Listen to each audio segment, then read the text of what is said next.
Hi, everyone. Good morning, good afternoon, and good evening to all of you joining us from all over the world today. My name is Sanam Arora. I'm the chairperson of the National Indian Students and Alumni Union, UK. We are the oldest and the largest body representing all students, alumni, and young professionals of Indian origin in the United Kingdom. We are completely non-religious and non-political. This means that we are not affiliated to any political or religious organization anywhere in the world in any shape or form. But being non-political does not mean that we don't engage in democratic processes and in our fundamental duties of being Indians and true patriots of India. And this patriotism is the reason we are all gathered here today. Now, over the last few days and weeks, many of you have reached out to us and asked why hundreds of thousands of Indian farmers have taken to the streets. You have asked why they're protesting when what seemed to be much needed reforms in the agricultural sector have finally been brought around. You have all heard of the 3 new farm laws being brought in, but many have told us that you are confused about what actually is the current state of the legal framework and what is changing. Scores of you have said how confused you are with the sheer volume of misinformation going around on this topic. We sadly live in a world today where it has become increasingly difficult to separate fact from fiction, and indeed, sadly, in our own ability to have a meaningful and constructive conversation.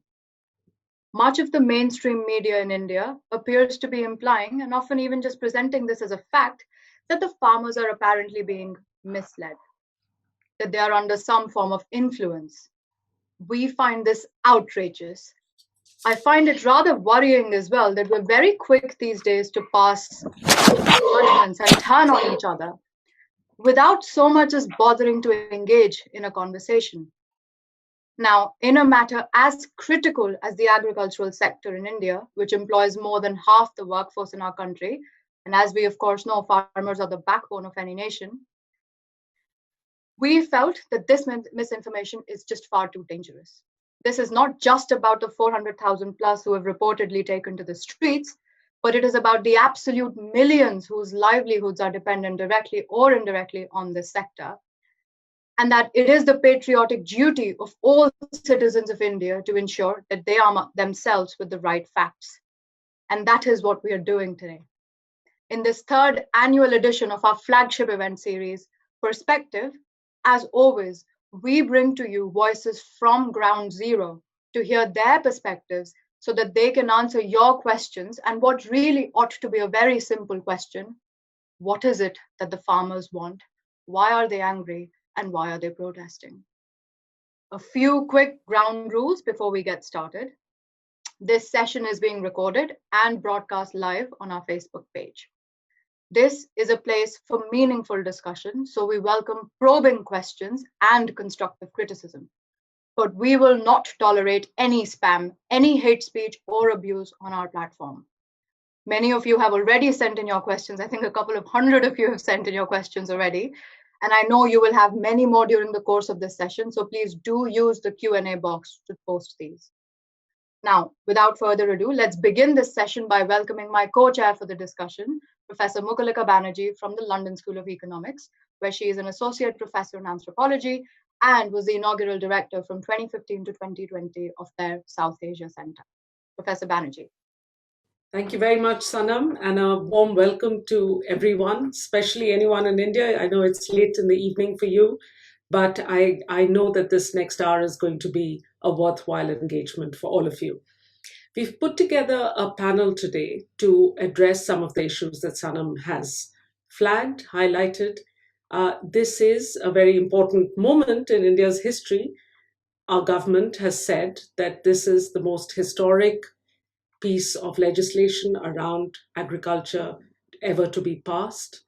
This is much needed reform in the agriculture sector that is being ensured, that this is going to create competition, it's going to attract investment, it's going to make it is a pro-farmer piece of legislation.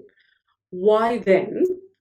It's a fair question to ask. Why then are so many farmers across India protesting about these very same laws, where we've got to the point where nothing but the repeal of these laws is acceptable to them.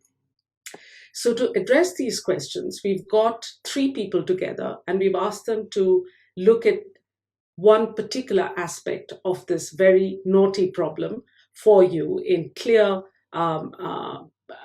articulations of how we can think about this very difficult issue. Each of them are going to speak for 10 minutes, and the second 30 minutes of this program we are going to devote to answering your questions. Thank you to everyone who sent them in. I have the unenviable task of trying to make sure that most of those questions are addressed to the right people on this panel, and we'll come to that in the second half. So first up will be Maikla Krishnamurti, who's a professor of anthropology at Ashoka University and senior research fellow at the Center for Policy Research in New Delhi. And her research for the past 15 years has been on agricultural markets, and she's been writing extensively in the press, in journals, in academic pieces about these new farm laws specifically. So this is someone who's been thinking about these issues for a very long time, and we want her to kick off the discussion. Next up will be Professor Faizan Mustafa, who is the Vice Chancellor of the National Academy of Legal Studies and Research in Hyderabad, Telangana. And we've asked Faizan Saab to talk about the constitutionality of these laws. Any law that is passed should not violate the Constitution of India, and he's going to address that particular issue today for us. And finally, we'll have Yogendra Yadav, who's President Swaraj India and has been associated with the Jai Kisan Andolan for the last 5 years. Many of you have heard Yogendra talk about Indian elections and write and publish about Indian politics. But today we are asking Yogendra to speak from the vantage of having spent this extensive period of time traveling, talking, working, organizing with farmers and farmers' organizations, again, across the length and breadth of India. And I believe that he spent today again for the nth time at the Delhi-Singhu border. So we kind of have the immediacy of the movement, what it's been like to knit together over 200 farmers' organizations from across India. What are the challenges? Why have the farmers dug their heels in? What is the atmosphere like at the protests? So we've asked Yogendra to talk about these things. So without further ado, Maikla, over to you. Thank you. Thank you so much, Mukulika and Sanam. It's a great pleasure to be here this evening and to have an opportunity to engage with you in a conversation about what is a really very complex and vital issue today. So, it has been my privilege over the last 12 years since I was a PhD student at UCL, like many of you studying in the UK, to begin to study and understand India's agricultural markets. And I have done so. It's been my privilege to do so through fieldwork. And my, initial fieldwork was for 2 years in a mandi in Madhya Pradesh, where I learned from farmers, traders, labor, corporate managers, state officials, procurement agencies about the complexity and dynamism of these markets. And in subsequent years, it's again, working with colleagues, I've been able to work in markets in Karnataka, Odisha, Bihar, and Punjab. So I think one of the most important things to address is that there is enormous diversity, complexity, and dynamism in India's agricultural market systems. And I think in some ways the only generalization you can make is that there is this much complexity. The second thing, and I think this is extremely important for us to understand, is that India's food markets, it's a vast, throbbing, pulsating, vital system of food markets at both ends is structured by a very large number of poor producers and a very vast number of poor consumers. I think this is extremely important to understand because, data shows us that around 92% of Indian food consumed in India is procured or purchased in private markets. And the average income, as we know in India, is monthly income, by the economic survey, is about 11,500 rupees per capita per month. And we also know that if you have a household income of somewhere over 10,500 rupees, you are in the top 10% of the income distribution. So this is a very large number of very poor people who depend on markets for their food. 68% of them are also covered by the National Food Security Act. And so they get the, very important, it's like a lifeline. It's an entitlement to food security from the government in the form of paddy and wheat rations every month. That's on the consumption side. On the production side, we have millions of poor farmers who are very small scale producers. So 86% of India's farming population is small and marginal, and has land ownerships of less than 2 hectares. But also a very large number of cultivators in India are landless cultivators. They are tenant farmers, they are sharecroppers, and so we have a very large proportion of small cultivators. And of course, land tenure arrangements are extremely complex and diverse across the length and breadth of the country. In this context, when you have very small producers with very limited bargaining power in the agricultural market, a very important question has always troubled Indian policy, which is that how should the state intervene in agricultural markets? The overwhelming number of our farmers also depend on private trade for their livelihood. The vast majority of them across, so even the MSP is for 23 commodities. 2, we know, wheat and paddy are procured at a decent, extensive level, 30 to 40% of the full production. But farmers, it's highly regionally concentrated. We'll talk more about that. But the vast majority of farmers deal with private markets across the vast majority of commodities. So when it came to thinking about government policy and its evolution over time, state intervention in markets, the focus has been on 2 things. The first was how to provide Indian farmers with well-regulated primary physical markets. And the focus there was on creating a network of what we all call, APMC mandis, but of primary regulated markets that would operate at the local level. And that would do 3 things primarily. They would provide a place where farmers and buyers could meet and come in a common, well-regulated marketplace where there would be systems of auctions and other things for price discovery. There would be a standardization of weights and measures, and anybody who's actually studied Indian agricultural markets or has worked in them or depends on them knows how much farmers lose with bad weighment. And third, it ensured that settlement price was settled, at the time. So this was the function. But because agricultural marketing has historically been seen as part of what we consider agriculture, it's the first transaction that farmers make in the market. It was always considered to be a state subject. And because our markets are so complex and so diverse, there's such diversity in terms of types of farmers, landholding sizes, and commodities, it was felt that state governments are in the best position to, set up these agricultural marketing laws. And so over the last, 50, 60 years, these laws have really unfolded over the years as state acts, and they're called state marketing acts. And what you see is a tremendous diversity in how they have been implemented. To make it very simple, most states did a very poor job of actually building enough mandis. So all the latest government reports up to the Doubling Farmers Income Committee report will tell you that we never built enough mandis. We have a shortfall of anywhere between 3,000 more mandis is their calculation, but it's very difficult to make these kinds of calculations. What is clear is that a vast number of farmers don't have access to regulated markets, and a large system of HARTs and regional periodic markets were also not regulated.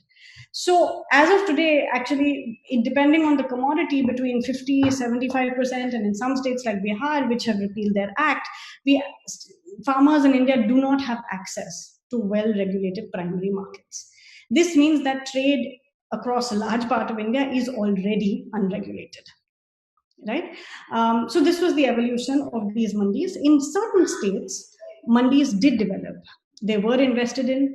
They did, perform this function that they were supposed to perform of price discovery, weight, and they were also, because these local market committees were made up of traders and farmers, but often dominant local interests took over. They were very political and politicized, and I don't know why we should expect it any other way, but they were. And this has meant that in many cases they have blocked competition, new licenses being granted, and made life extremely tough for farmers and for new entrants into the market. At the same time, they continue to play this very important role in price discovery as well. I'll come back to this point. The second key intervention that came along with the Green Revolution in the 60s and 70s was minimum support price.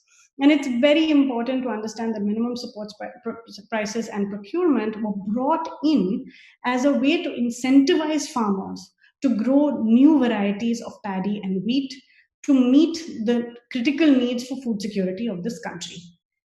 Two states in particular, Punjab and Haryana, have over the last 40, 50 years been deeply responsible and contributed to the central pool being formed. That also means that they benefited from a regional concentration in MSP-based procurement, right? MSP is announced for 23 commodities. We know this. It is concentrated in 2 commodities, but proportions of smaller commodities are also picked up by the state. And I'll come back to this point too. Now, over the last 20 years, and I'll be very quick in giving you just a rushed summary, but over the last 20 years, we have seen remarkable state-level reform in both agricultural produce marketing committee reforms and the state acts, as well in MSP. And what we've seen is that states start to move towards a model where, especially where agricultural produce markets are strong in states like Maharashtra, in states like Madhya Pradesh, in states like Karnataka, chief ministers have taken the initiative across both Congress and BJP governments to open up markets, to not make the mandi a monopoly in terms of you have to only license buy there, but to give companies licenses to operate outside the mandi. Now, one of the most important things about this, and when I started my research in 2008, the Indian corporate conglomerate ITC had already been buying soybean in chopals outside the mandi for the last 4 years, right? Now, this has happened across 25 states today have amended their acts to allow private buyers to buy outside. What has been the experience? What we have seen is that in states where you have strong mandis, opening them up to competition has led to an improvement of outcomes for farmers, both inside and outside the market in many cases. But what you see there is that those are not unregulated sites. Those are sites regulated by the state where the private buyer takes a license, works outside the mandi, provides information about all the trades that they take, and operates within a common regulatory framework, right? So I think this is an important point, and it will become clearer as people start talking to you about the law. One of the most important things that we have realized is that as of date, organized large-scale buying by corporates still remains within 10 and 20%. And this is not because they are not allowed to buy from farmers in most large states. In states like Bihar, of course, they are completely allowed to buy. But in almost all large states, including Punjab, in fruits and vegetables, there's been deregulation of fruits and vegetables that has happened. Corporate buyers have set up collection centers. They've set up private procurement hubs. They've set up in Maharashtra private markets. After all that, they still remain small buyers at the level of the overall food system, and even smaller buyers on the ground in the first transaction. And the reason for that is because there are very high transaction costs involved when you deal with farmers. And most buyers continue to buy from mandis or from secondary retail chains and higher order things, right? So that's the reality of our markets. They are not, actually regulatory restrictions has not stopped corporate buying. In fact, one of the things that I like to cite is one of the big corporate traders that I spoke to while I was doing my fieldwork. He said, Maikla, the problem is in India, we don't have enough barriers to entry. The problem is not that you have too many barriers to entry, which is what you would expect if you're a free marketer, but that you don't have enough barriers to entry.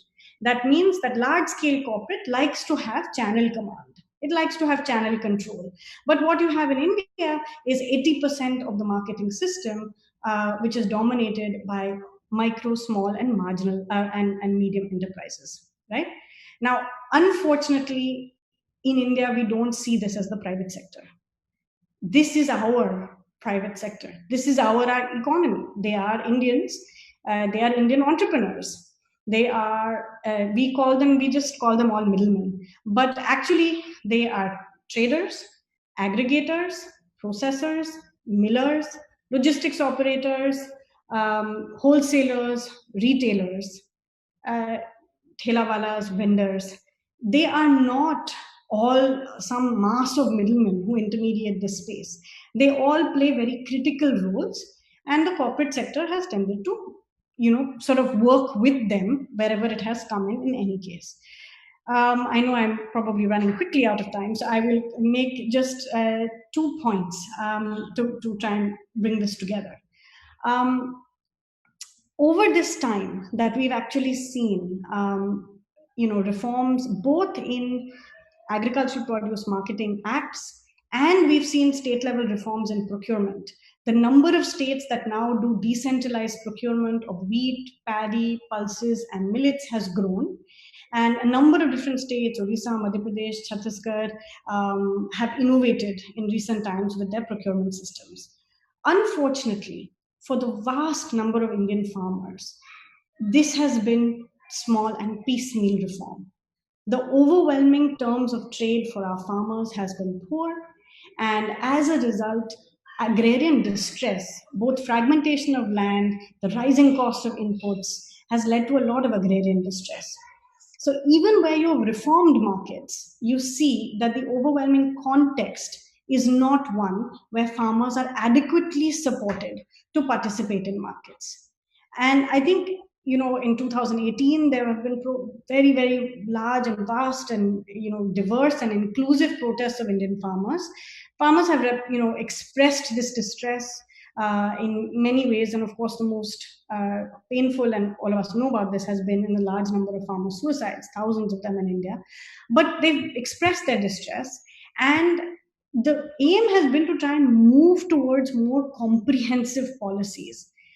This has been a time where we have actually disinvested in agriculture, right? So it is in that context that these new farm laws, which have come in to intervene in an area which has historically been a state subject and remains very much a federal, subject, and have claimed to kind of liberate farmers without addressing any of the structural constraints with which our farmers are tied, whether that is credit, whether that is storage, whether that is access to better mandis, whether that is your ability to manage risk or income support, or a minimum sort of like a price support system. None of that has actually come together in a comprehensive policy. And I think that is the most, instead what we got was a policy, a law that has created regulatory fragmentation, and that has actually weakened regulation, right? It is akin, many of you will know this, it's akin to, saying that stock markets need not be regulated because we have a tough time building institutions, right? There is not even the minimal regulation that we would expect in this. And that is actually one of the big problems, that it has taken away the space of both states and a larger imagination for what really needs to be reformed. So to me, there are specific demands which you will hear about, but I really do feel this is a call for a much more comprehensive, much more contextual, much more collaborative and effective approach to Indian agricultural markets and to agriculture and to farming. I'll stop here. That's brilliant. Thank you, Maikla. I think that the point about the fact that trade is already unregulated, that is very important to note. So this is not from some state-controlled system that is being unregulated. And this very important point that you made, which is how political this is, and it allows me to just say something which I'm responding to some of the comments that are already coming in. A fair criticism, what kind of discussion is this? This is not a debate. We can say that quite clearly. So this event is not a debate where we are trying to look at pros and cons. We are trying to understand. So it's more an explainer than a debate. I think we know the position of the government very clearly. We can look at them again, and several of you have asked those questions again. So we've asked our panelists to respond to what is being said about the farm laws, and the fact that this is agriculture is a political issue. You have to fight for your rights for anything. So part of the reason for asking Yogendra to talk about what he's going to talk about is precisely because farmers' issues need to be debated and discussed, as they are doing. And so really what we are getting here is a representation, some sense of what those debates and discussions are. And really whether anything that Maikla has said so far is something that any farmer in India would disagree with is unlikely. But we'll ask Yogendra to clarify that later, whether they would agree with Maikla's kind of analysis of what is exactly required at this point, rather than these three farm laws. So let's move on to Faizan, and who's going to talk about the constitutionality of these three new laws. Thank you. You need to unmute yourself, Faizan. Thank you, Professor Banerjee, for having me here. I don't have the expertise in agriculture of Maikla or Professor Yogendra Yadav, but I know a little bit of law. So let me just straight away say what are farmers demanding? They are asking minimum support price. As a student of constitutional law, let me say that we have minimum wages, we have fair wages, and we have living wages. So if someone is asking minimum wages, that means wages which will just keep him living. So he can just sustain himself, nothing beyond that. Now, as a student of constitutional law, and since I'm talking to students in UK, let me say that the first principle of British constitutional law is that is supremacy of British Parliament. And it is said that British Parliament can do anything except to make a man a woman, woman a man. Unlike Britain, though we borrowed parliamentary democracy from Britain, we do not follow the doctrine of supremacy of parliament. Our parliament is not supreme. Our constitution is supreme. In fact, even Supreme Court of India, in whose nomenclature word supreme has come, judges should not think they are supreme. The Supreme Court of India should also and does work under the constitution. And therefore, I would also like to tell these students that in terms of constitutions, we talk of two kinds of constitutions. Unitary constitutions, say the British Constitution is largely unitary, or you have federal constitutions like the Constitution of United States or Canada or Australia or India or Nigeria. Our Supreme Court has been saying from Keshavananda Bharati that federalism is the basic structure of the constitution. What is the idea of federalism? That there is a distribution of powers. So on subjects which are of national importance, the national parliament or federal parliament will have the right to legislate. Subjects which are of local importance, provincial governments and provincial assemblies will have a right to legislate. Now, since we have a distribution of powers in which we said that there is a union list, the 97 items are there. These are the items on which Parliament will have the exclusive jurisdiction to legislate. Then we have a provincial list or a state list where we have 66 items on which normally the states will legislate, except in a situation where Rajya Sabha passes a resolution. Now it is the Council of States. States representatives are sitting there and they say that this item, which was earlier of local importance, has assumed national importance, then Parliament can legislate. Or where two or more states go to the center and say, pass a law for us. Or where you have an emergency, then Parliament can legislate. And then you have a concurrent list, which has 47 items on which both center and state can legislate. In case of a conflict, the central law will prevail. In United States, the subjects on which Congress can legislate are listed, but residue is given to the states. Now, as you come to these farm laws, the whole question is, and I wrote an article in Indian Express way back, some 2.5 months back, on September 29. There were people who were saying that these laws are anti-farmers and these laws are against the interest of farmers, and government was saying they are going to, help farmers in a big way. I was raising a purely legal issue. Does Parliament have a power to even pass these laws? Now, so if you look at agriculture as a subject, in our distribution of powers, this subject, word agriculture, occurs at 15 times. 4 times it is in the union list, 8 times in the state list, and 3 times in the concurrent list. So in the union list, wherever agriculture comes in, the Constitution says excluding agriculture. Just to give one example, entry number 82, taxes on income other than agricultural income. Entry 86, taxes on capital value and assets, excluding agricultural land. Entry 88, succession of property other than agricultural land. Therefore, the framers of the Constitution, who are absolutely clear in their mind, when it is agriculture, Parliament will not have a right to legislate. It is a matter within the jurisdiction of the states. Come to the state list. Entry number 14, agriculture, education, agricultural research, pest, plant diseases. Entry 18, land, rights in overland, land tenures, including relation of landlords and tenant, collection of rent, transfer and alienation of agricultural land, land improvement, and agricultural loans. Entry 28, which is, I think, main point right now, point of contention. It talks of markets and fairs, which are absolutely within the jurisdiction of states. Then money lending, land revenue, taxes on agricultural income, succession of agricultural land, state duty in respect of agricultural land.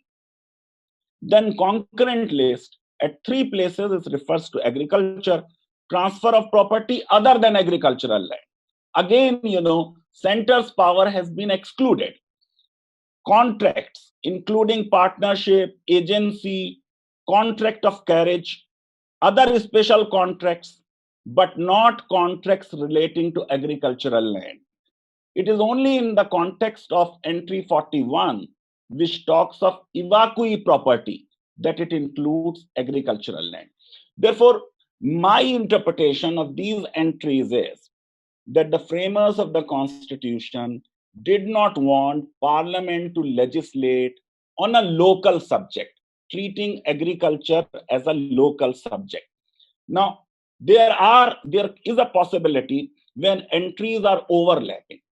Even if they are overlapping, I don't think for agriculture it is a case of overlapping. So there is no question of even invoking doctrine of pith and substance. But this is a constitutional doctrine. If 2 entries of something similar, and we want to find out who has the power, we will see where is the pith and substance. As per the framers of the Constitution, ideally, which government, central or state, should have power. Similarly, we, in interpreting entries, we have a doctrine of culpable legislation, which says what you cannot do directly, you cannot do indirectly. Now, coming to these farm bills, I have problems. One, ordinances should not be there. Within first, I think, 10, 11 months, Modi government equaled Indira Gandhi's record of promulgating 1 ordinance every 28 days. Now, ordinance making power is extraordinary power. When Parliament is not in session, heavens are going to fall, bring an ordinance. Now, in June, when the whole country and the world is fighting COVID-19, what was the need to bring these ordinances? Okay, after the promulgation of ordinance, when you are enacting these laws, parliamentary democracy and parliamentary conventions require that matters should go to the select committee. Now, select committee has the advantage of inviting experts. Now, if you look at the record of the current government, very few bills are going to the select committee. Then the way we are treating Rajya Sabha, if you look at Aadhaar, if you think you are not sure of your numbers in Rajya Sabha, Speaker of Lok Sabha will say, well, this is not an ordinary bill. So Rajya Sabha will not have any power.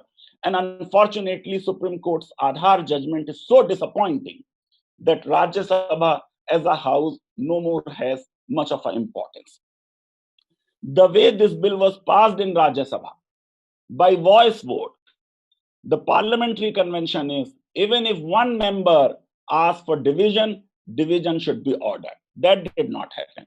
And then I feel I feel disappointed about it, that lately, in terms of time we spend in debating a bill in parliament, about as many as 26% bills were passed in less than half an hour in last Lok Sabha. In the current Lok Sabha. In last Lok Sabha, 6% bills were passed like this. So if this is the situation, that we really don't debate much in the parliament, don't give much time to reflect on what kind of laws we are passing, a new trend has started. Normally, the procedure is that any bill should be circulated to members at least 40 hours in advance. You saw the 370 bill, it is circulated in the morning, is to be passed in the same day. So this is not right. And as far as repealing of laws is concerned, there are any number of laws which have been repealed. In fact, if you look at last 5-6 years, thousands of laws have been repealed. Thousands of laws which were on a statute book for decades. Even Supreme Court changes its decision. On SC/ST, Supreme Court gave a wrong judgment, and within a year and a half, Supreme Court said our judgment was wrong, we are recalling this judgment. So if a government does not have ego, which fortunately the agriculture minister has very, honestly said that the government has no ego. Fortunately, the government is having a lot of dialogues with these farmers. I feel that we must address their concerns. It's like this, since I come from a university. If somebody loses assurance of tenure job or permanent job and is said, okay, you will have enough tuitions and you can make a lot of money by, offering tuitions, it will not give the kind of security which our farmers would like to have. Look at the hypocrisy of middle class. They have been opposing new pension policy. They are saying bring the old pension policy, because new pension policy is linked to the market. So what we do not want for ourselves, our middle classes, they want. Why these farmers are protesting? These farmers are only seeking some kind of assurance just about few crops, not all the crops for which government announces MSP. Thank you very much. Thank you very much, Faizan. That is really clear. And I think that should address a lot of the legal questions that people have already asked about, and you've already answered them. Yogendra, just to say before you speak that a lot of people have been writing in with two observations. One is, why are farmers from Jharkhand and Bihar not as agitated? Why is this a Punjab, Haryana farmers' agitation? And what would a farmer at this panel be saying that would be different from what you're saying? Over to you. Thank you. Well, I don't know what a farmer would be saying different from what I would be saying. As for Government of India's definition, actually, I'm a farmer. I'm a 4-acre farmer. Yes, I don't till with my own hands, which is true of almost majority of farmers, at least half the farmers in the country. So I'll take those rhetorical things aside, because that has been discussed on television very much. And one of the beauty of the discussion today is that it's not one of those television discussions where nothing of substance gets discussed.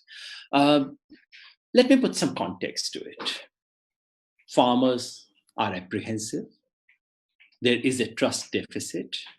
And the question that comes up is, why are you so apprehensive? Arey bhai, कानून ही आया है ना, अभी तो लागू ही नहीं हुआ. Why are you so apprehensive? All right, there's a context to it. And the context is this. This law has not come in vacuum. There's a history to it. Ever since 2014, the Modi regime has been trying to get rid of the procurement and PDS system. Now, this is not a figment of my imagination. 2014, Modi government comes to power, and one of the very first thing it does is to say to the state governments, you shall not pay bonus to the farmers. Mind you, the bonus was being paid by state governments out of their own budget.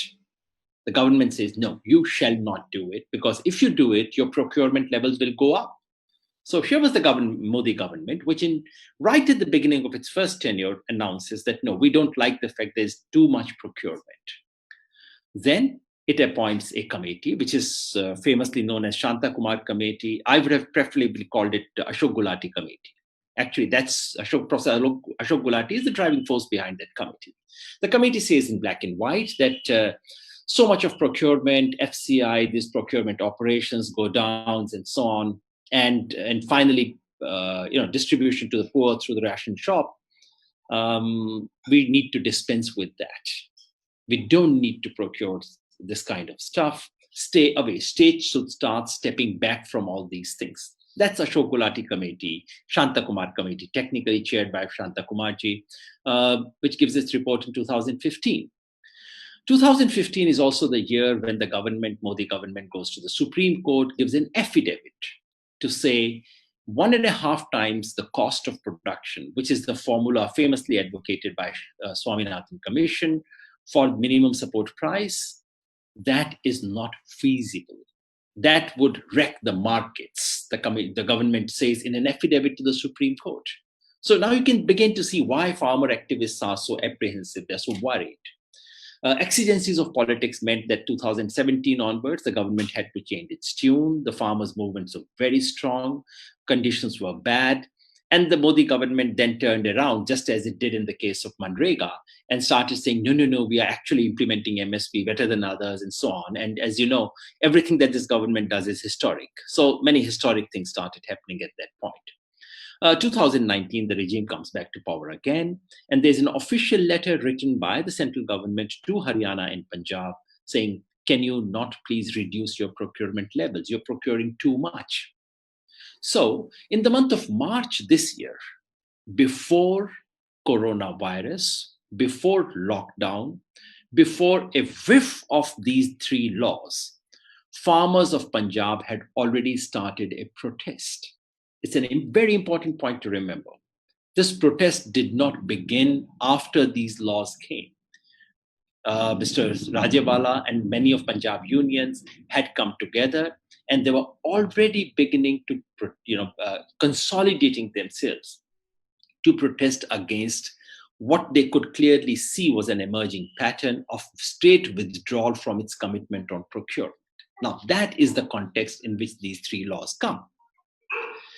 The finance minister announces in a grand press conference that these 3 great laws are to be given historic gift to the farmers. And as I said, nothing is less than historic here. A great gift to the farmers like nothing else ever in the history. Next day, all the farmers' organizations say, please consult us before you give us this gift. No consultation. On record, off record, no consultation. Ordinances brought in, as Professor Faizan Mustafa said. Can anyone on earth explain me what is the connect of these 3 ordinances to coronavirus, to lockdown, to necessity for farmers, relevance to agriculture at that moment? None. And as the government, of course, wouldn't say it, but many agricultural economists say, or economists say plainly in pink press, look, this was a wonderful opportunity. A crisis as an opportunity. People are paying attention to something else. Bring in these laws, push them in when no one notices. That's bad faith. That's precisely why farmers' level of apprehension goes up. And then the manner in which these are pushed through the parliament, dubious is the word, the manner in which they were pushed through Rajya Sabha. The government does all that. So I mean, even if these three legislations were the best thing in the world, farmers already had very solid reasons to be extremely apprehensive, extremely worried about these three laws. But we can't go just by suspicion. We can't just go by apprehensions. What is the content of these laws? Maikla has very nicely illustrated, given us the background to what these laws come from. So, all right. So you have a large majority of country where there are no regulated primary markets. What do they need? They need regulated primary markets. They need mandis. This is something the government has been promising for years, maybe for decades. This would require investment. This would investment by the state in creating those primary mandis. What do these three laws say? Basically, these three laws signal that the government is not interested in that anymore. This is for someone else. Some private traders will come, they will set it up. This is none of our business. The law does not say that in black and white. But remember, you don't need to read the laws. I know Professor Faizan Mustafa reads laws, but farmers also smell laws. They smell, they see, okay, what is the signal here? And sometimes I've argued, those who smell it get it right, get it better than those who read it. The entire defense of these three laws is based on textbook economics. Textbook economics that does not understand the political context, does not understand the ground reality, the kind of reality that Maikla has explained to us. Markets are already functioning. So let's not get into a false dichotomy of state versus private. Agriculture markets are private markets. State simply provides an infrastructure. State simply provides regulation. We already do have private markets and they work. And it would be a sad day when those private markets were to be abolished. I don't think state markets can replace private markets of that kind, certainly. So for vast majority of Indian farmers who were hoping that they would have regulated primary markets, these three laws have nothing to say. They only indicate, forget about it. Maybe some private trader would come and set it up for you. What about the rest? Those who do have functioning primary markets. Now, these functioning private markets are not the best of markets in the world. They are full of corruption. They are full of politics. They're full of practices which are not the best practices. These need to be reformed. And as Maikla reminded us, the reforms have been going on now for almost 20 years. The Vajpayee government had brought in a model law for reform of APMC. State governments have been bringing it in. Why bring a central law? What it indicates to those places where primary markets are there and they are functioning is that these markets will wither away. This is where competition comes in. There is no competition where you don't have even basic primary markets. The whole business is about Punjab, Haryana, Madhya Pradesh. Now, of course, procurement and primary markets are there in large, fairly substantial areas of the country. In those areas, what these laws indicate, what these laws signal, is that the regulated market, the question is not Sarkari versus private mandi. No, the question is regulated versus unregulated mandi. So unregulated trade is being inaugurated.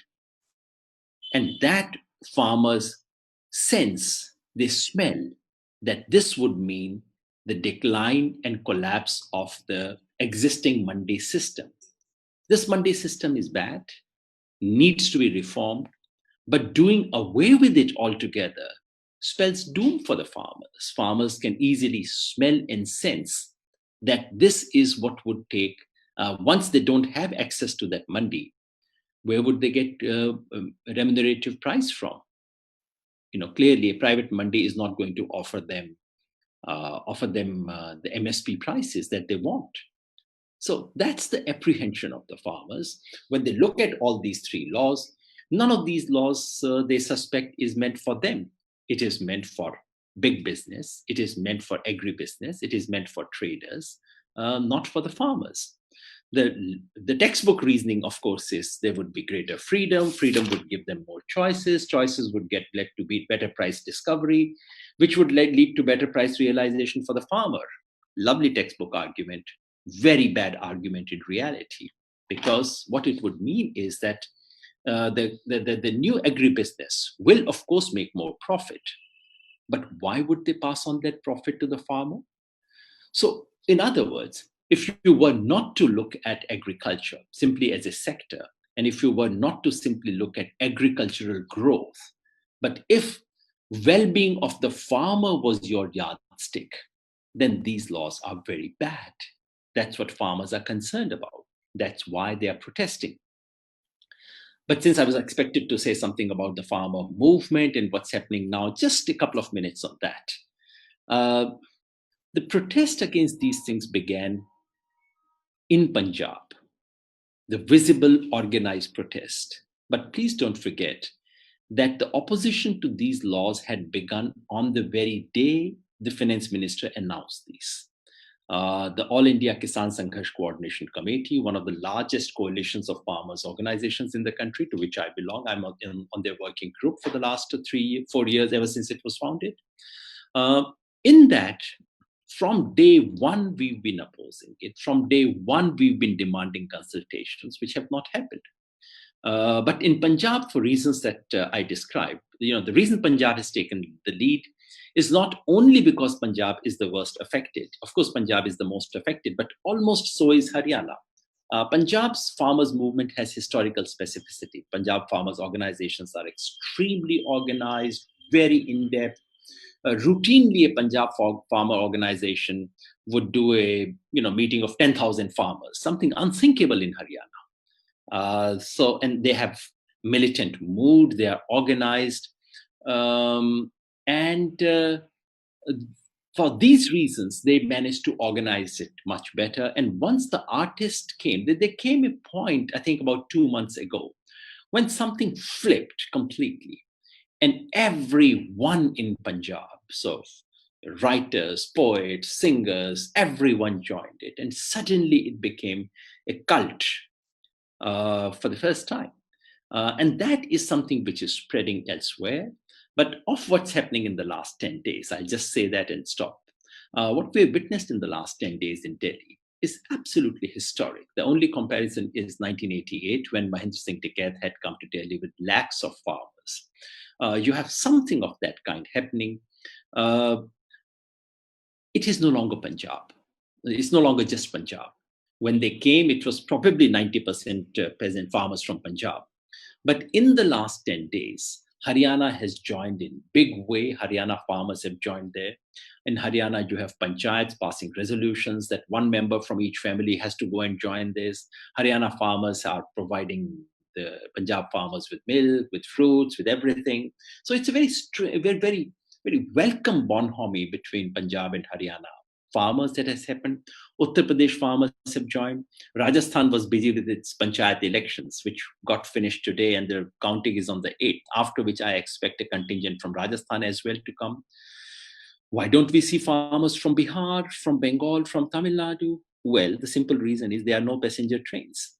Do remember, all farmers' rallies in this country are done by farmers using passenger train, on which very few of them take tickets. The rest travel free.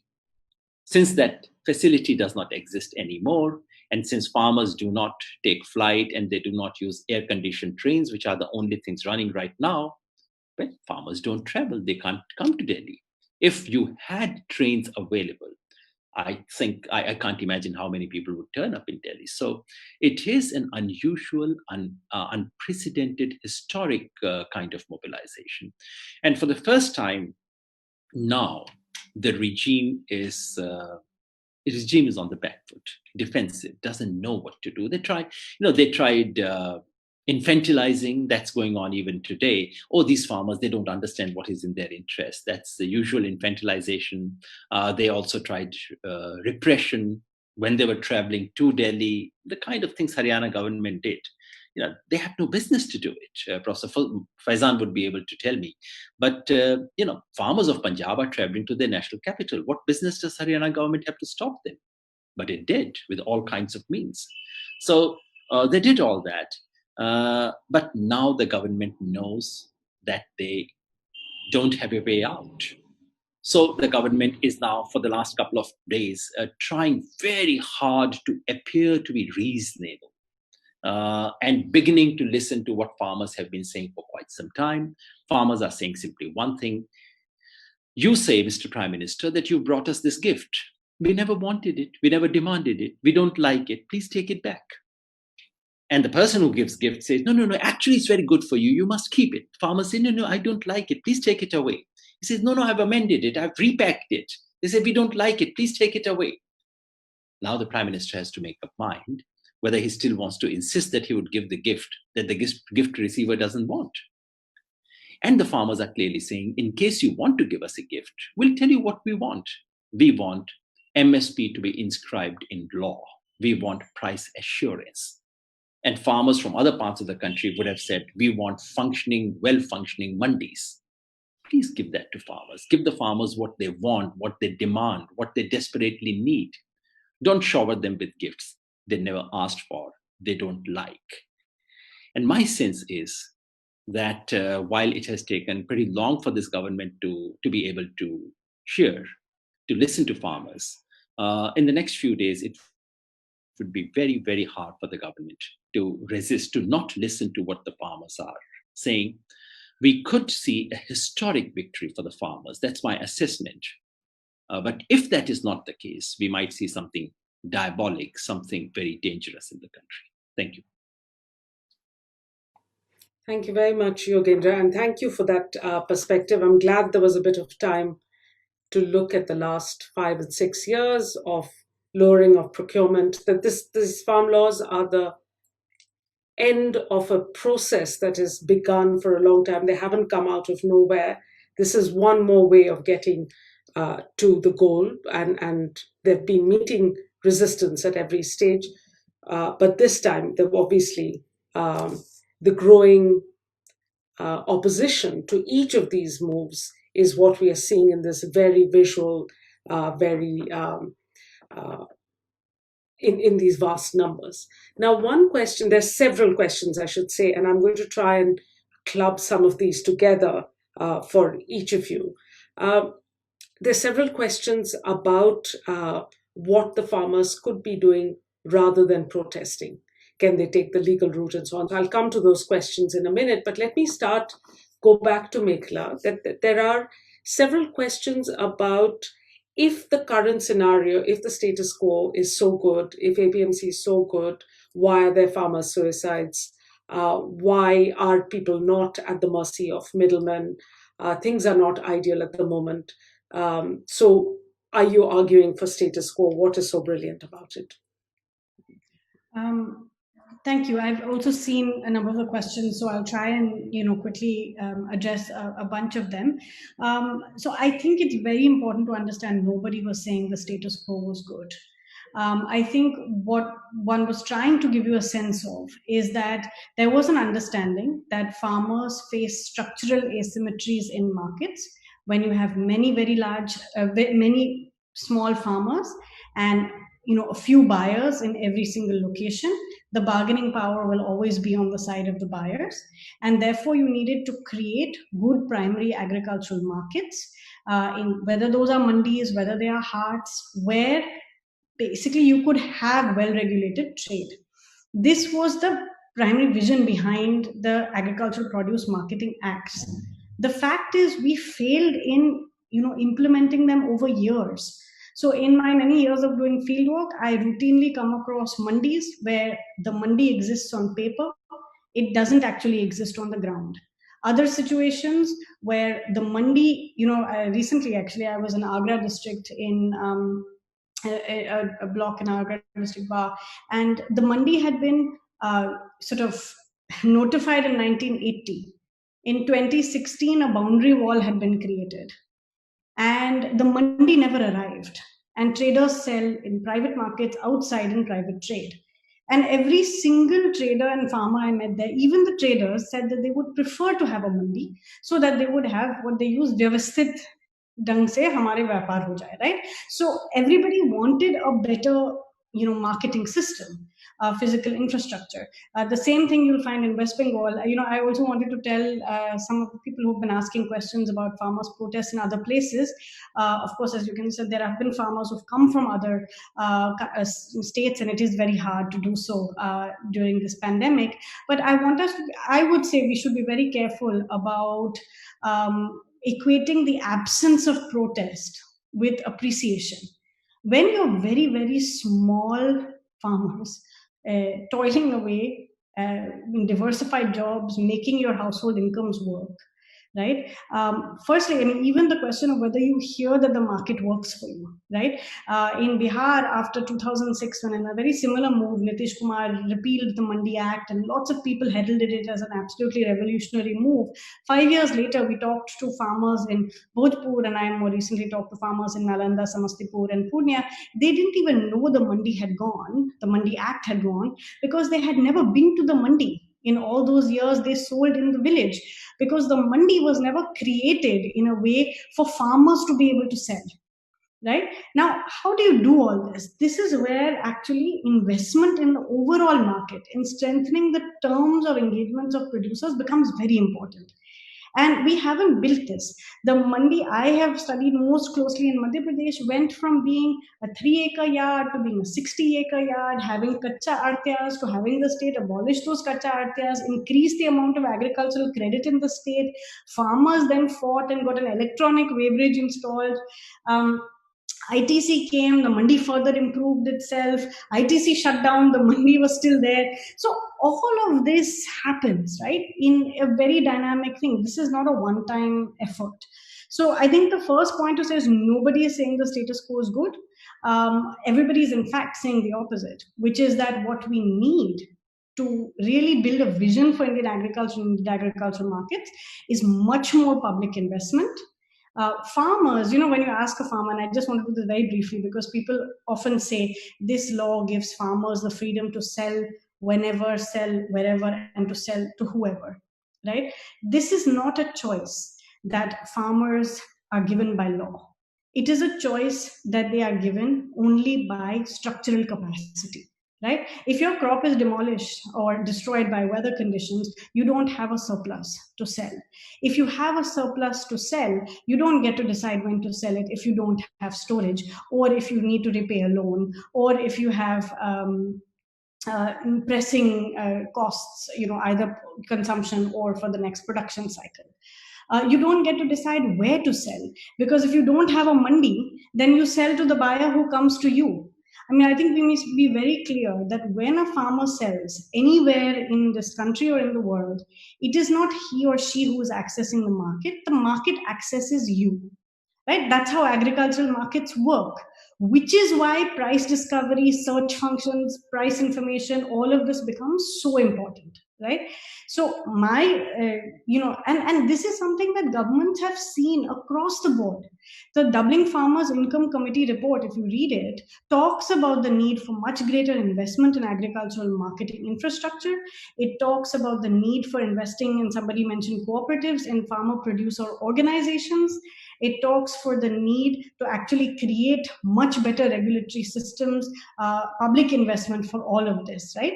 So I think the idea that if you deregulate, all of this will automatically happen is not been proved to be true.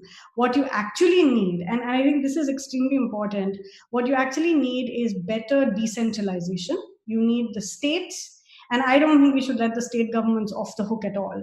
We have talked about this being a state subject. I certainly think it is, constitutionally a state subject. But state governments have let down their farmers. They have let down their farmers repeatedly by failing to make these investments.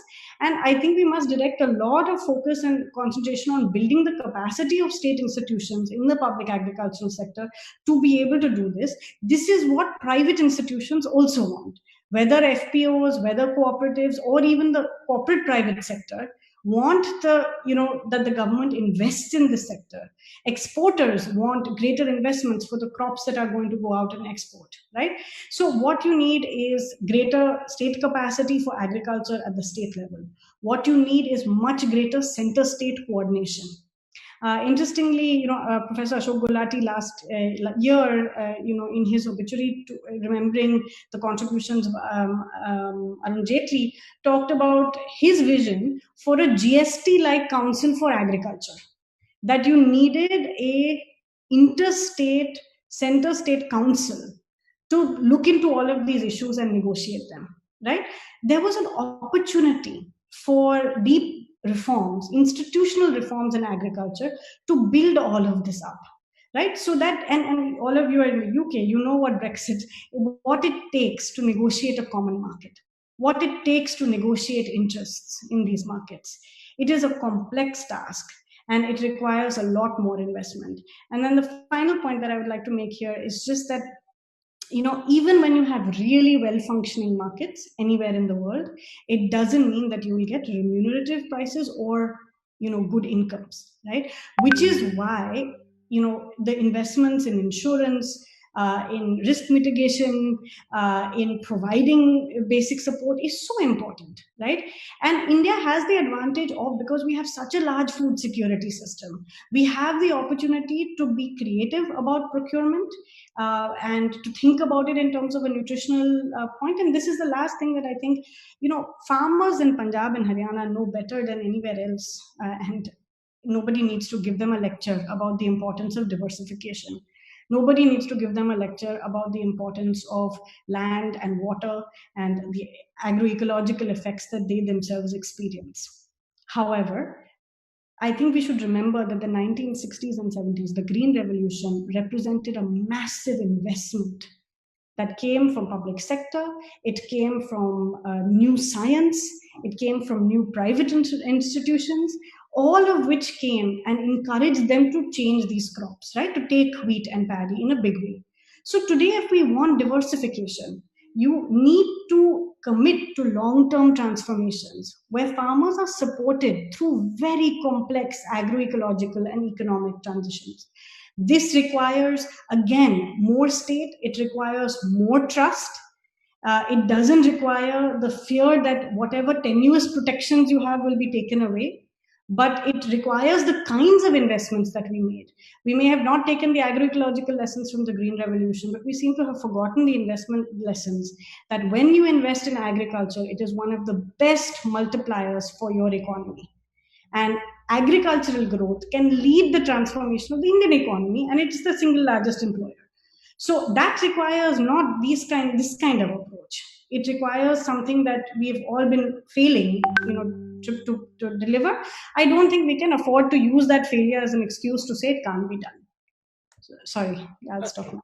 Great. Thank you, Maikla. I know that Yogendra has to leave, so I'm going to ask Sanam. I know Sanam has a question waiting, which you may want to address to Yogendra and others. And then I'll take a couple of questions from here for Yogendra so he can answer the questions and leave. So Sanam, please go ahead. Thank you, Professor Banerjee. Professor Krishnamurti implied this as well, and I think you mentioned this, Professor Yadav, in your opening remarks as well, that there appears to be a trust deficit. There is this fear of what's being brought in. And in the same vein, continuing that, one of the very interesting questions, and I might say rather worrying questions that's come in is this potentially perhaps the largest land grabbing scam in the history of our country? And Professor Yadav, I'll open that up to you. And you're on mute before you start.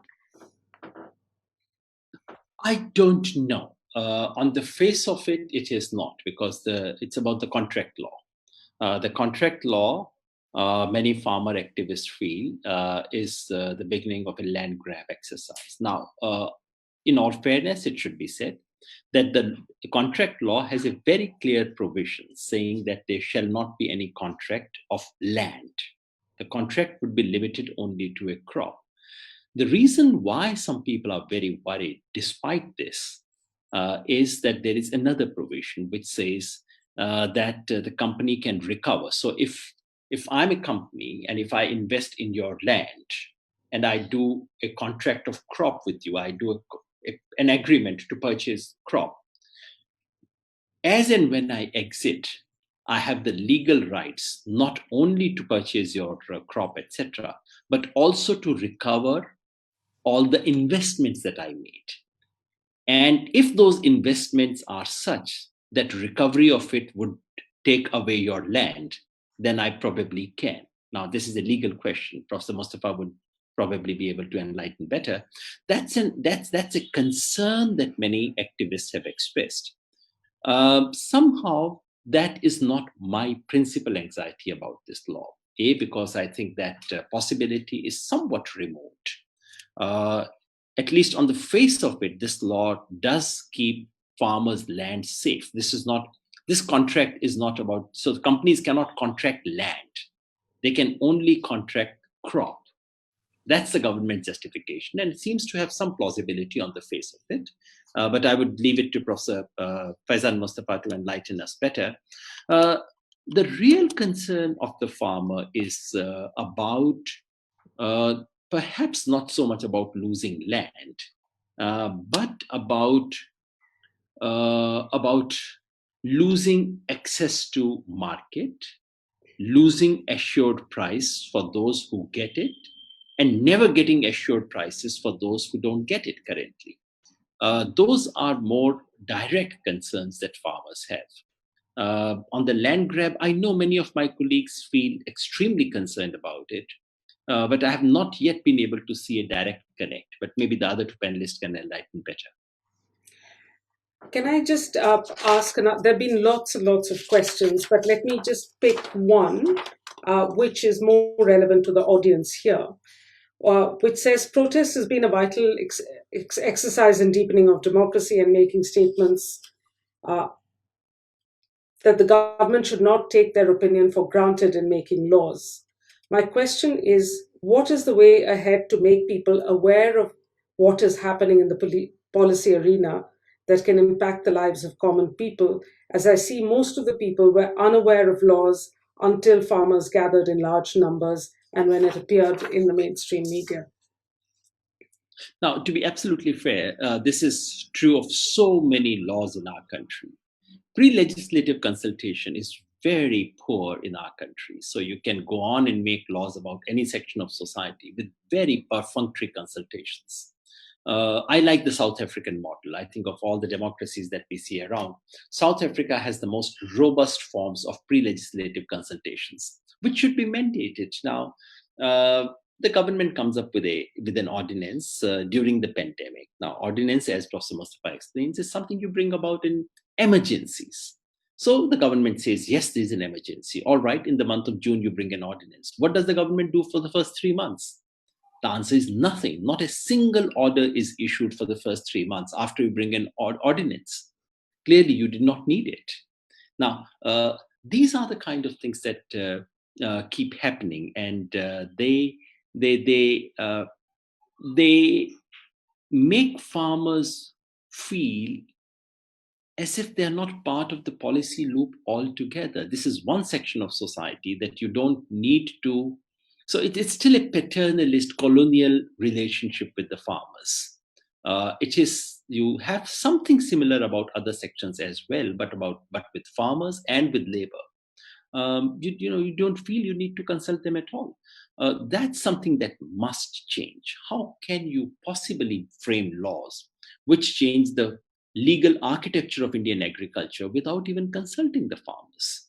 That's an elementary thing which I hope every government would take with them, no matter what the consequences of this particular protest.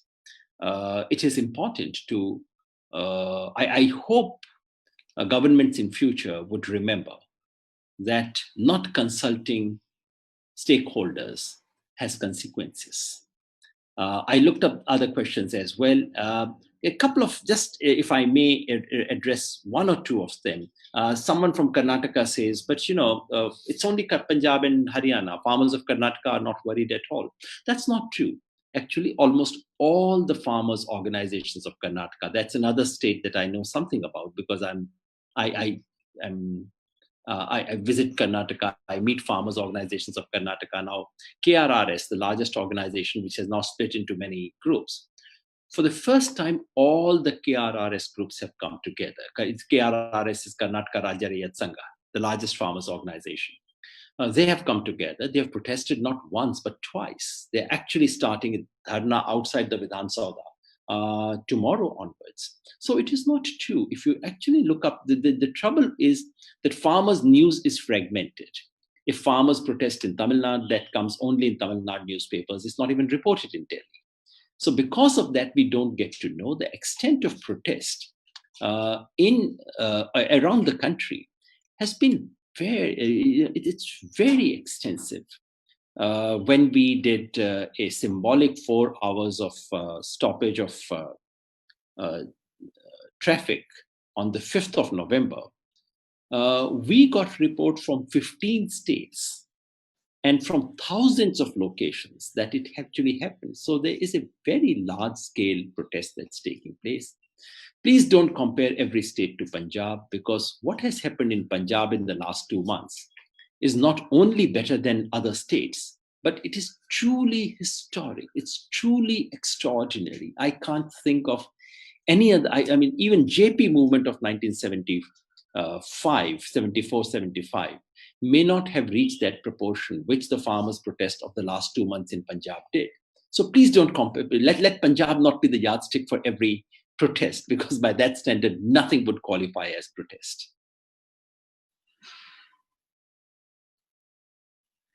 Thank you very much, Yogendra. Let me just finally put a couple of questions to Professor Mustafa. There are several questions around this issue of political federalism. What is and there's an issue of legality as well. So is there what will happen if states refuse to implement these new laws? Is it possible that they don't? That's one question.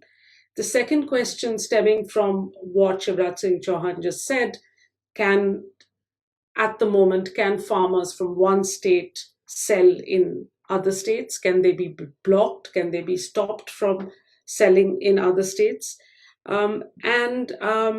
What did the government of India do in the past in bringing about agricultural reform? If agriculture is a state subject, how did the central government intervene in the past? So if you could just address these issues, then we can wrap up after that. Thank you. You're on mute. You're muted, Faizan Saab. Thank you, Professor Banerjee. Let us talk of these reforms, current bills itself. So government's own committee, Ashok Dalwai committee, Ramesh Chand committee, who is a member of Niti Aayog in 2017, what did they recommend? They said, if you want to bring a law like this, bring agricultural market to the concurrent list. Now, my problem as a student of constitutional law is, first of all, you need to have power to legislate. So if you have all the majority in the parliament, what prevents government from amending the constitution, bringing agricultural market to concurrent list and legislate? Whether that law is good or bad, Professor Yogendra Yadav or Maikla will tell you. I'm not the right person to tell you whether law is good or law is bad. But my problem is that we are today doing worse than what our colonial masters were doing. When British used to pass any law, not only that every law was to be referred to the select committee, they used to have large-scale consultations with the affected people. Since I come from the university, let me give you example of two great universities. Banaras Hindu University as well as Aligarh Muslim University's bill in 1915 and 1920 were drafted by the people of those universities. So people who wanted Hindu Central College in Banaras or Mohammedan Anglo-Oriental College in Aligarh to be converted into universities, they were asked to draft the law. And then people from these foundation committees were made members of the House to pilot the bill. So today, if we want to strengthen democracies, then all the interest groups should be taken on board. Now, if it is a matter dealing with states, state should be taken on board. So this is not good that center is saying one thing and states are saying anything. Somebody asked me, what will be the liability? In constitutional law, we don't talk of criminal liability, punish X and hang Y. That is not the point. If a law is struck down by the Supreme Court, end of the matter. That law doesn't remain law. The law is declared void.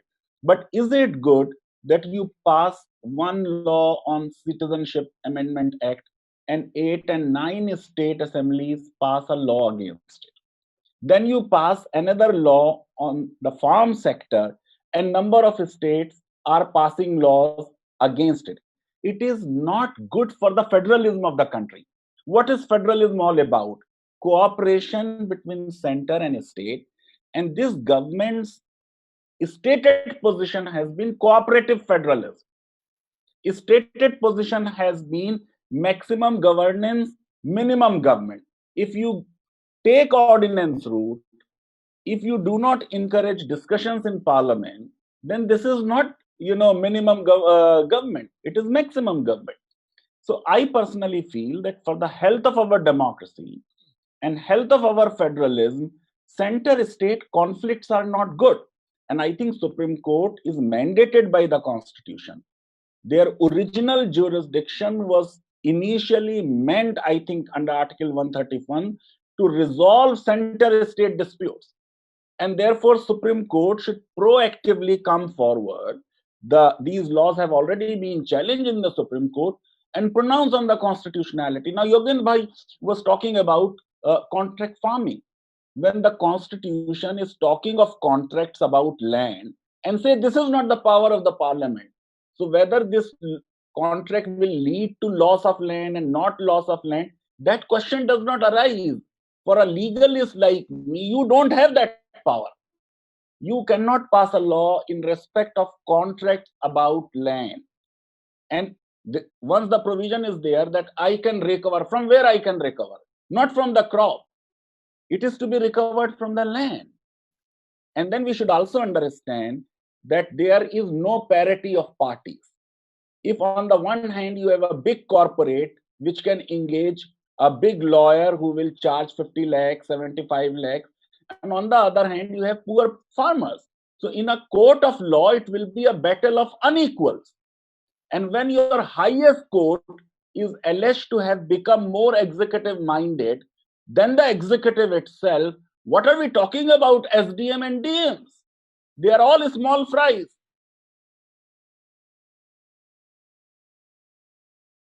Thank you, Professor Mustafa, for that. Before we wrap up, I suppose on a conclusion note, Professor Yadav, there's a question for you, which is simply, where do we go from here? Well, there are two ways from here. One is that the government sees the point and accept what the farmers are saying, namely withdraw the 3 laws, repeal the 3 laws. That should not be a great loss, because if you make something for a party's benefit and they say they don't like it, then you can withdraw it. So that would be gracious. And to my mind, no political leader loses very much by simply accepting that, yes, there was a mistake, or for whatever reason you don't like it. That to me would be a democratic victory. I would not see it as victory only of farmers, but I think victory of democratic procedures. The other possibility is that it leads to a confrontation. Now, if you look at the number of people who are there, the determination with which they have come, the feelings with which they have come, if they go back defeated, that's bad news for democracy. It's not just bad news for Punjab or Haryana or farmer as a segment or farmer as a community or farm unions. That's bad news for democracy. And let's hope that doesn't happen. So I would still hope that in the last instance, the government would see the point, and that this particular mobilization would lead to an amiable solution. Last time there was a similar mobilization in 1988. They say farmers won the battle on the street, but they lost it on the negotiating table. This time, that's not going to happen. Farmers are as careful about negotiation as they are about mobilization. I really sincerely hope that they win. One thing that I hear so much on the street where I go every day on the borders of Delhi is, इस बार अगर किसान हार गए, तो अगले 50 साल तक इस देश में कोई किसान आंदोलन नहीं होगा, कोई किसान खड़ा नहीं हो सकेगा. Farmers know that. So this is a very important battle, not so much about this regime or that regime, but for farmer movement and farmers as a constituency in the country. Thank you. Thank you for that, Professor Yadav, and a big thank you to all our other panelists. It is nearly midnight where you are, and also a lot of the attendees are currently in India because of COVID. So not everyone's joined us in the UK today. I know people have joined us from Singapore, from Geneva, from France, and many other countries as well. So I am thankful to all of you for taking the time out, both to the panelists, to our chair, Dr. Banerjee, and also all the attendees, and also to all our partners who have really helped us pull this event together in a day. I think we've had hundreds and hundreds of people show interest and turn up today. So to StudyIQ, to Bridge India, to the King's College London India Forum, to the Warwick University India Forum, and a number of other partner universities who've helped us push this event out. Thank you so much. And finally, to the Logical Indian, which has been our media partner for the event. Thank you so much for joining in. I hope you all have a wonderful evening, and I hope that farmers and the government are able to reach a mutually beneficial outcome. Thank you, everyone, and have a good evening.